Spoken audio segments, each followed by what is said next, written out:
क्योंकि data science में खेलने के लिए आपको डेटा के बारे में नॉलेज होना ज़रूरी है। तो डेटा एनालिस्ट में कोई भी अपना करियर स्टार्ट कर सकता है। डेटा एनालिस्ट की जो मेन खासियत ये है कि इसमें किसी भी तरह की कोडिंग स्किल सेट नहीं लगती है। मतलब बेसिक स्किल सेट तीनों का कॉमन है। फ्रेशर के लिए डेटा एनालिस्ट, थोड़ा बहुत अगर आपको पाइथन अच्छे से आता है, मैं बोलूँगा जाओ डेटा इंजीनियर में। और अच्छे से अगर आता है, बहुत ही अच्छे से, आपका मैथमेटिक्स काफ़ी स्ट्रांग है, आपका एल्गोरिदम बहुत स्ट्रांग है, आपका डेटा स्ट्रक्चर बहुत स्ट्रांग है, तो मैं बोलूँगा आप डेटा साइंस ट्राई कर लो। तो अगर कोई बंदा अपने आप को डेटा साइंस में प्रोजेक्ट करता है, मतलब जो डेटा साइंटिस्ट बनना चाहता है, तो उसके लिए data analyst is the best opportunity. Correct.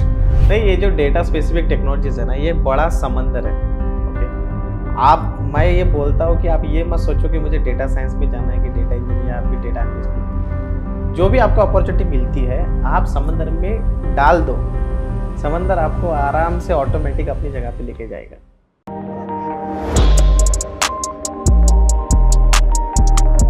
Hello friends, कैसे हैं आप सब? जैसे कि हमने अपने लास्ट वीडियो में डिस्कस किया था कि डेटा एनालिस्ट क्या होता है, अगर आप डेटा एनालिस्ट बनना चाहते हैं तो आपको क्या रोड मैप फॉलो करना चाहिए। आज हम ये डिस्कस करेंगे कि कौन कौन डेटा एनालिस्ट करियर चूज कर सकता है। क्या आप as a fresher data analyst बन सकते हैं, या उसके लिए कोई प्रायर एक्सपीरियंस चाहिए, या फिर अगर आप किसी और फील्ड में काम कर रहे हैं तो क्या आप अपना करियर डेटा एनालिस्ट में स्विच कर सकते हैं। और अगर आप data analyst as a career option choose करते हैं तो कैसी आपकी करियर ग्रोथ रहेगी। तो क्या डेटा एनालिस्ट आपके लिए एक अच्छा प्रोफेशन है? क्या डेटा एनालिस्ट आपको एक अच्छी करियर ग्रोथ दे सकता है? ये सब आज डिस्कस करेंगे अंकुर सर से। तो चलिए स्टार्ट करते हैं। हेलो अंकुर सर। हाय दिवंशी, कैसे हैं? बस बढ़िया। कैसी चल रही है पुणे की गर्मी? चल रही है, अभी कल ही एसी लिया है। अच्छा, बधाई हो सर नए एसी पे। तो सर आज डिस्कस करेंगे कि डेटा एनालिस्ट में करियर ग्रोथ कैसी है, और बेसिकली डेटा एनालिस्ट कौन बन सकता है। जैसे क्या मैं चाहूँ कि मैं डेटा एनालिस्ट बन जाऊँ तो क्या मैं बन सकती हूँ?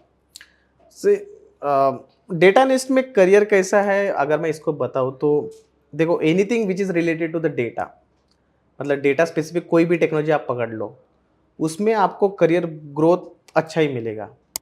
तो जैसे डेटाबेस रिलेटेड हो या फिर डेटा रिलेटेड हो, जहाँ पे भी डेटा को आपको छेड़छाड़ करना है, उसके साथ में कुछ खेलना है, तो ऐसी टेक्नोलॉजी के ऊपर जो भी टेक्नोलॉजीज है आपके फ्यूचर में, वो सारी की सारी अच्छी रहेगी। तो मतलब डेटा रिलेटेड जितने भी करियर ऑप्शंस हैं वो अच्छे हैं, काफ़ी अच्छा है। और मैं तो स्टूडेंट्स लोगों को हमेशा से बोलता हूँ कि भाई, अगर आपको अपना करियर अगर बनाना है तो पहले ये सोचिए कि ये टेक्नोलॉजी में डेटा यूज़ हो रहा है कि नहीं हो रहा।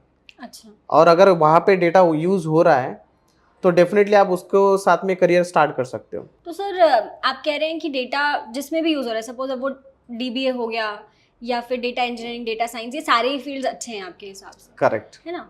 तो लेकिन सर अगर हम डेटा एनालिस्ट पे अगर स्पेसिफिकली फोकस करके उस पर थोड़ा सा लाइट डालें, तो सपोज फॉर एग्जांपल यहाँ से स्टार्ट करते हैं कि कौन डेटा एनालिस्ट बन सकता है। तो सपोज कोई अगर टेस्टिंग में जॉब कर रहा है आज के टाइम पे, या फिर कोई एज अ डीबीए जॉब कर रहा है, तो मतलब अगर वो डीबीए बन के बोर हो गया, जैसे आप बताते हैं कि डीबीए में हमेशा शिफ्ट्स रहती है, तो वो डीबीए वाली चीज़ से अगर एग्जॉस्ट हो गया है, वो शिफ्ट से एग्जॉस्ट हो गया और वो चाहता है कि किसी और करियर ऑप्शन में खुद को स्विच करे या स्टार्ट करे, तो क्या डेटा एनालिस्ट उस हिसाब से एक अच्छा करियर ऑप्शन है सर? तो डेटा एनालिस्ट में कोई भी अपना करियर स्टार्ट कर सकता है। डेटा एनालिस्ट की जो मेन खासियत ये है कि इसमें किसी भी तरह की कोडिंग स्किल सेट नहीं लगती है। काफ़ी लोगों को देखा है मैंने, जैसे कंप्यूटर से भी अगर आप बैकग्राउंड से हो या फिर कोई नॉन टेक्निकल बैकग्राउंड से हो, तो लोगों को ना कोडिंग से काफ़ी दिक्कत है। हाँ मतलब कोडिंग से डर लगता है। जहाँ पे कोडिंग आई, उन लोगों के मतलब एकदम कि भैया नहीं, काम ही करना बंद कर सर देते वो हैं। दिखने में ही कितनी डरावनी सी दिखती है, छोटे छोटे से लेटर्स, पूरी स्क्रीन भरी हुई काली काली सी, वो दिखने में ही डरावनी दिखती मतलब कोडिंग ऐसा स्किल सेट है ना, कोई भी आपको 3 महीने के कोर्स के अंदर नहीं पढ़ा सकता। है। राइट। अगर आप मेरे पास में आओगे और आप बोलोगे कि सर मुझे जावा सीखना है, मैं बोलूँगा 3 महीने का कोर्स है और 3 महीने में आपको कोडिंग समझ आएगी, ऐसा पॉसिबल ही नहीं है।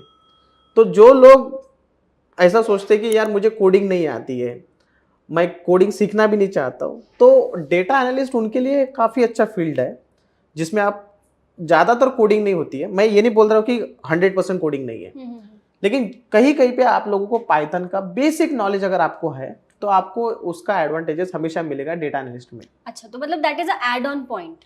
राइट। और एक चीज़ जैसे आपने बोला था कि जो टेस्टर होता है, अभी टेस्टिंग का करियर तो खत्म हो चुका है, मतलब मार्केट में तो आ ही नहीं रही उसकी वैकेंसी। तो टेस्टिंग में आप लोगों को ऑलरेडी बेसिक नॉलेज आता है, एसक्यूएल का आता है, डेटाबेस स्पेसिफिक नॉलेज आपको होता है, तो वो पुराना एक्सपीरियंस आपका खराब नहीं होने वाला है। वो जो पुराना आपका जो एक्सपीरियंस है, जो नॉलेज है आपका, आप डेटा एनालिस्ट में उसको यूज कर सकते हो। मतलब वहाँ का जो स्किल सेट हमने सीखा है एज अ टेस्टर, करेक्ट। तो उसका यूज डेटा एनालिस्ट में होगा। एक बात हमको हमेशा समझना चाहिए कि कोई भी सीखी हुई चीज खराब नहीं होती है, हाँ, वो तो सर। वो हमेशा आपको नए टेक्नोलॉजी में काम में ही आएगी। तो डेटा एनालिस्ट में आप डीबीए करो, मे बी आप डेटाबेस एडमिनिस्ट्रेशन में होगे, या फिर टेस्टर होगे, या फिर मेन फ्रेम में होगे, या फिर ईटीएल में होगे, आप सारे के सारे लोग जो है ना, ये सारे के सारे लोग डेटा एनालिस्ट में आ सकते हैं। तो सर अगर सपोज कोई टेस्टर है या कोई डीबीए है सपोज, तो जब वो जब अगर कोई टेस्टर है या ऑलरेडी कोई किसी आईटी प्रोफेशन में काम कर रहा है, तो जब वो डेटा एनालिस्ट की फील्ड में जाएगा तो वहाँ तो वो फ्रेशर ही होगा, है ना। तो वैसे ही जैसे अब कॉलेज कोई पास आउट है, तो वहाँ से अगर वो डेटा एनालिस्ट में स्विच हो रहा है, तो आपके हिसाब से इजी किसके लिए है? मतलब जो फ्रेशर है, जो एकदम फ्रेश माइंड से वहाँ जा रहा है, या ऑलरेडी कोई एक्सपीरियंस बंदा है जिसको थोड़ा सा नॉलेज है ऑलरेडी, तो ये किसके लिए इजी है? जैसे मतलब सीखने वाली चीज़ है। नहीं, नॉर्मली क्या होता है कि जो बंदा ऑलरेडी वर्किंग है, irrespective of any technology, right. तो उसको डेटा एनालिस्ट में जाने के लिए थोड़ा सा इजी ट्रैक होता है। उसके पीछे का रीज़न क्या है कि लेट्स कंसिडर मैं एज अ डेटाबेस एडमिनिस्ट्रेटर काम कर रहा था, तो मैंने 3 साल काम किया, अब मेरा मन नहीं लग रहा है डेटाबेस एडमिनिस्ट्रेटर में। तो आप नए टेक्नोलॉजी में जब जाओगे तो आप इंटरव्यूअर को बोल सकते हो कि मैं लास्ट 2 साल से मैं डेटा एनालिस्ट में काम कर रहा था। अच्छा। क्योंकि जब आप कोई कंपनी में काम करते हो ना, तो आपको उस टेक्नोलॉजी स्पेसिफिक, जैसे मैं डीबीए में काम कर रहा हूँ, ओरेकल डीबीए में काम कर रहा हूँ, तो मेरा डेजिग्नेशन ओरेकल डीबीए नहीं रहेगा, मेरा डेजिग्नेशन रहेगा technology analyst, senior system engineer, ऐसा कुछ जेनरिक आपका डेजिग्नेशन रहेगा। अच्छा अच्छा। तो उस जेनरिक डेजिग्नेशन के आप अंदर कोई भी टेक्नोलॉजी में काम कर सकते हो। अच्छा, तो ये मतलब सपोज अगर किसी के पास 3 साल का ऑलरेडी ओरेकल डीबीए का एक्सपीरियंस है, तो वो डेटा एनालिस्ट में ये अपना प्रायर एक्सपीरियंस बता सकता है कि मैंने डेटा एनालिस्ट में ही वर्क किया है। क्योंकि देखो, फ्रेशर जाओगे तो तकलीफ होगी। हाँ सर। फ्रेशर जाओगे तो सबको तकलीफ है, तो बेटर आप क्या करो भाई, बोल दो कि मैं अपना पुराना 2 साल का एक्सपीरियंस जो था मेरा डेटा एनालिस्ट में था, लेकिन खुद को इतना प्रिपेयर करना पड़ेगा ताकि 2 साल का एक्सपीरियंस जो है वो दिखना भी तो चाहिए ना नॉलेज के हिसाब से। राइट, कि अगर कोई आपसे क्रॉस क्वेश्चनिंग करे उस चीज को लेकर, तो आपको पता हो कि भाई ये जो पूछ करते रहा है कैसे हैं, exactly, राइट। सो आपको उतना टेक्निकल स्किल्स होना पड़ेगा, बाकी तो आपका कॉन्फिडेंस, आप जिस तरह से बात करते हो वो समझ में आ जाता है। हाँ, वो तो इंटरव्यू में पता चल ही जाता है कि एक्चुअली बंदा कितने पानी में है। वो वैसे होता है। अच्छा अच्छा, ठीक है सर। ये अगर डिस्कस करें तो मुझे एक चीज़ और जाननी है कि जैसे अगर सपोज मैं डेटा एनालिस्ट बन गई या मैंने अपना करियर वहाँ स्टार्ट कर दिया, तो क्या मैं लाइफ लॉन्ग सिर्फ डेटा एनालिस्ट बनकर ही रहूँगी? मतलब ऐसा ऐसा है क्या? मतलब नहीं नहीं, डेटा में क्या है ना, देखो, data analyst is just starting point. आप समझो, शुरुआत में क्या होते हैं, जितने भी फ्रेशर्स है या फिर 2-3 साल वाले, पहले आप डेटा एनालिस्ट को समझते हो, टेक्नोलॉजी कैसा काम करती है। तो फिर उसके बाद में जैसा जैसा आपका एक्सपीरियंस बढ़ेगा, ऑब्वियसली आपके साथ में उसमें स्किल्स ऐड होती जाएंगी related to the data analyst. तो आप डेटा एनालिस्ट में भी पहले जूनियर डेटा एनालिस्ट रहोगे, फिर उसके बाद में सीनियर डेटा एनालिस्ट जाओगे, उसके बाद में प्रिंसिपल डेटा एनालिस्ट रहोगे, फिर जो डेटा एनालिस्ट का जो मैनेजर होता है वो रहोगे। तो ऐसा करते करते आपका डेजिग्नेशन बढ़ते बढ़ते जाएगा, उसके साथ में आपका पैकेज भी बढ़ते जाएगा। अच्छा, और अगर सपोज थोड़ा टाइम बाद, सपोज 3-4 साल बाद आप लेवल 3 लेवल 4 तक जैसे आप बता रहे पहुंच गए, उसके बाद मैं चाहूँ कि as a data science move कर जाऊँ या कहीं और डेटा रिलेटेड उसमें मूव कर जाऊँ, तो सर उस चीज़ की कितनी फिजिबिलिटी है? लाइक पॉसिबल है या फिर मुझे इसी लेवल पे कंटिन्यू करना पड़ेगा? मेरे बहुत सारे कलीग हैं, मैंने बहुत सारे लोगों को एकदम क्लोजली देखा है कि जिन्होंने अपना करियर स्टार्ट तो किया था डेटा एनालिस्ट से, उसके बाद में उन्होंने स्विच कर लिया data analyst to data science में, डेटा साइंटिस्ट हम लोग उसको बोलते हैं। अच्छा, तो क्योंकि ये लोग ना साथ में ही काम करते हैं, ओके ओके। जो डेटा आपका डेटा एनालिस्ट के थ्रू गया है उसके ऊपर जो एनालिसिस करने का काम होता है, मतलब जो मशीन लर्निंग लगाओगे, एल्गोरिदम लगाओगे, वो डेटा साइंस वाले का काम होता है। तो ये लोग ना साथ में काम करते करते एक दूसरे से सीख जाते हैं, क्योंकि दोनों में भी मोस्टली टेक्नोलॉजीज सेम ही है। ओके। थोड़ा बहुत एड ऑन, जैसे जैसे डेटा साइंस की अगर मैं बात करूंगा तो उसमें मशीन लर्निंग, डीप लर्निंग, ऐसे कुछ कंसेप्ट आते हैं जो डेटा एनालिस्ट में नहीं होते। लेकिन आपका पाइथन हुआ, आपका एसक्यूएल हुआ, आपका जो डैशबोर्ड बनाने का जो टैबलू हुआ, वो तो दोनों जगह पे सेम ही है। सेम ही है, राइट। राइट तो आप आराम से अपना करियर डेटा एनालिस्ट से डेटा साइंस में स्विच कर कर सकते हो, कोई दिक्कत नहीं उसमें। तो सर मतलब मेरे हिसाब से फिर अगर आप as a data analyst move कर रहे हैं तो मतलब आप क्या सजेस्ट करेंगे कि अगर आप डेटा एनालिस्ट हैं तो डेटा एनालिस्ट के फील्ड में ही मैनेजर या एडमिनिस्ट्रेटिव लेवल पर जा सकते जाएं हैं। या देखो फिर मैं तो बोलूंगा कि जो बंदा फ्रेशर है उसने स्टार्ट करना चाहिए अपना डेटा एनालिस्ट से। एंड जैसे आपका एक्सपीरियंस 3, 5, 10 साल हो गया, अगर उसको लगा कि नहीं यार ये बोर हो गया मेरे को, अब कुछ तो भी नया चाहिए, कुछ तो भी और एडवांस में मुझे जाना है, मेरे को मेरा पैकेज और बढ़ाना है, so don't stuck with the data analyst, start learning data science also. And what about data engineering sir? Data engineering भी उसी का पार्ट होता है। मेनली अगर मैं बात बोलूंगा तो डेटा साइंस, डेटा एनालिस्ट और डेटा इंजीनियर तीनों भी इसमें ऑलमोस्ट सारे स्किल सेट, मतलब जो छोटा छोटा टूल्स है या फिर यूटिलिटीज है, सब कुछ सेम ही है। डेटा इंजीनियर में आजकल वो स्पार्क वगैरह लगता है, लेकिन फिर भी वहाँ पे पाइथन है, एसक्यूएल है, आपका लिनक्स है, ये सब जगह पे मतलब बेसिक स्किल सेट तीनों का कॉमन है। फ्रेशर के लिए डेटा एनालिस्ट, थोड़ा बहुत अगर आपको पाइथन अच्छे से आता है, मैं बोलूँगा जाओ डेटा इंजीनियर में।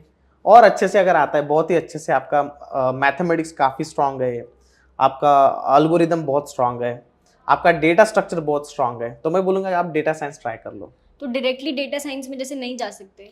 जा सकते हैं, लेकिन थोड़ा फ्रेशर लेवल पे लोग ना डेटा साइंस में डालने के लिए सोचते हैं, कंपनीज खुद ही प्रेफर नहीं करती जैसे? खुद प्रेफर नहीं करती, क्योंकि डेटा साइंस में खेलने के लिए आपको डेटा के बारे में नॉलेज होना जरूरी है, और वो नॉलेज आपको यहाँ पे मिलेगा डेटा एनालिस्ट। तो अगर कोई बंदा अपने आप को डेटा साइंस में प्रोजेक्ट करता है, मतलब जो डेटा साइंटिस्ट बनना चाहता है, तो उसके लिए data analyst is the best opportunity. Correct.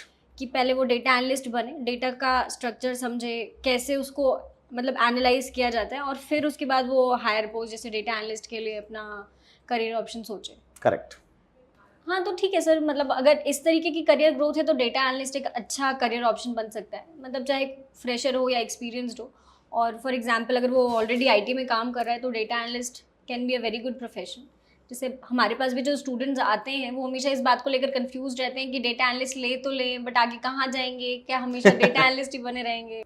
उनके ही क्वेश्चंस का सर थोड़ा सोल्यूशन वाला एक लास्ट सेंटेंस बता दीजिए कि अगर ऐसा माइंड में किसी के चल रहा है, कोई डाउटफुल है इस चीज़ को लेकर। नहीं, ये जो डेटा स्पेसिफिक टेक्नोलॉजीज है ना, ये बड़ा समंदर है।